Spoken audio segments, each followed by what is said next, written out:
From the New York Times, it's The Headlines. I'm Tracy Mumford. Today's Wednesday, September 18th. Here's what we're covering.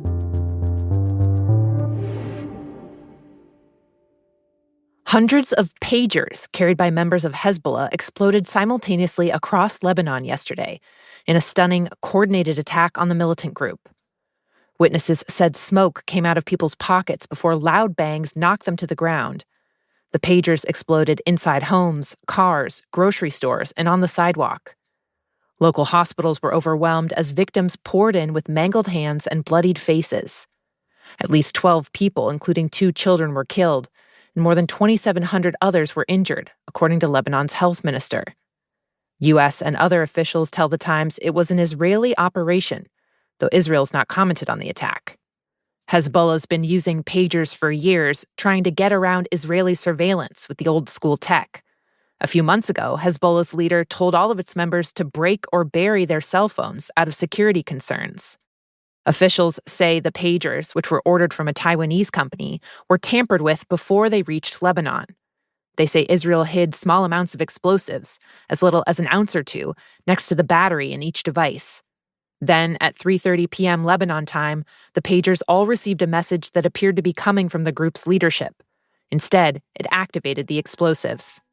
The attack came a day after Israeli leaders had warned that they were considering stepping up their ongoing military campaign against Hezbollah, which has been intensifying its attacks on Israel in solidarity with Hamas.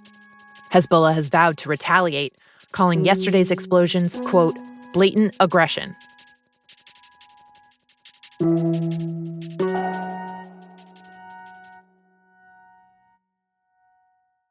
Today, the Federal Reserve is gathering for one of its most significant meetings in years. Fed officials are poised to cut interest rates for the first time since early 2020. Till now, interest rates have been sitting at a 2-decade high as part of the Fed's attempt to tame soaring prices. But with inflation coming down steadily and the labor market cooling off, the Fed is now ready to basically start taking its foot off the economic brakes. How much it'll cut the rate today is not yet clear, but any cut will have ripple effects across the economy. If you're somebody who's got a balance on their credit card, one good thing about the news this week is that credit card industry interest rates often mirror what the Fed does. So there's a very good chance that card companies are going to be lowering their interest rates very soon. Ron Lieber's covering what the rate cut will mean for consumers. An area where the news is not as good is for savers. If you're able to put money away in an online savings account or in a money market account, you've probably been earning 5% annually on your money or so. That rate is probably going to fall because interest rates for savers do tend to track what the Fed does pretty closely. The Fed will make its announcement today at 2 p.m. Eastern. It's already signaled that it expects to cut rates even more when it meets again in November and December. Instagram has launched a major effort to make its app safer for teenagers, after years of warnings from parents and child safety groups about the dangers of social media. Tens of millions of teenagers use Instagram, where there are concerns about online bullying, sexual extortion, and exposure to content promoting self-harm or eating disorders.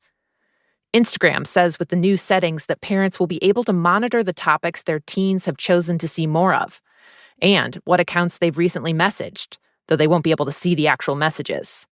The accounts of users younger than 18 will also automatically be made private, though older teens will be able to undo that themselves. Making all under 18 accounts private by default is probably one of the biggest moves Instagram has made in terms of child safety issues in its entire history. And, the timing of this announcement is no accident. Mike Isaac covers Instagram and its parent company, Meta, for The Times.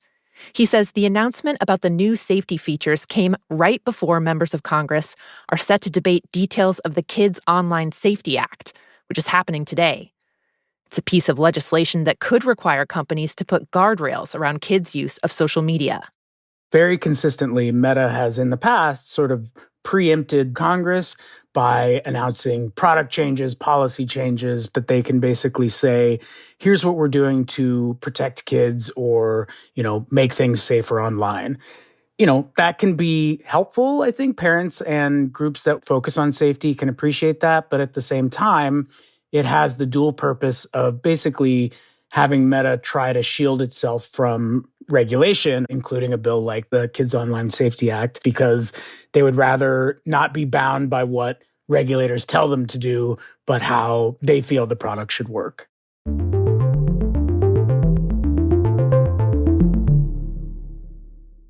A new report published today says that alcohol use may be one factor driving up the rates of cancer among some adults. The report from the American Association for Cancer Research shows that excessive alcohol consumption increases the risk of multiple types of cancer. The new study comes just after another significant survey found that even moderate and light drinkers die more often from cancer than occasional drinkers. Overall, cancer deaths have been going down as new treatments have become available. But more and more people have been developing cancer, alarming health experts. Adults under age 50 have been getting breast and colorectal cancers at increasingly higher rates in recent decades. And experts are concerned that many people don't know about the links between cancer and drinking. One recent study found that fewer than a third of young women knew that alcohol use increases the risk of breast cancer. The authors of today's report say alcoholic drinks should have labels that specifically warn about these risks.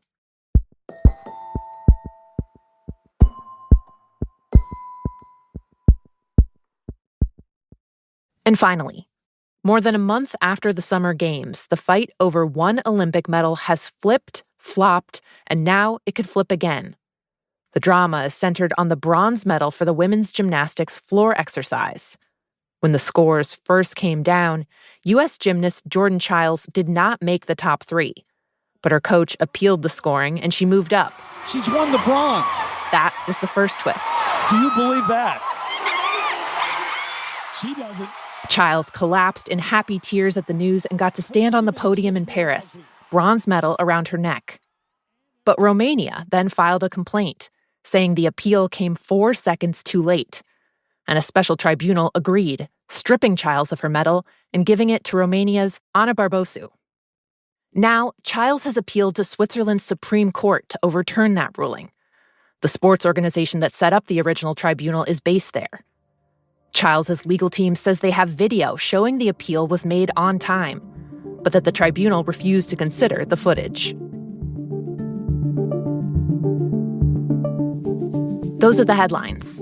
Today on The Daily, how right-wing extremists took control of Israeli politics and what that could mean for the country's future.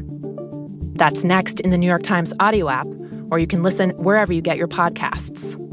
I'm Tracy Mumford. My colleagues Amelia Nuremberg and Michael Simon Johnson will be stepping in starting tomorrow. I'll be back in October.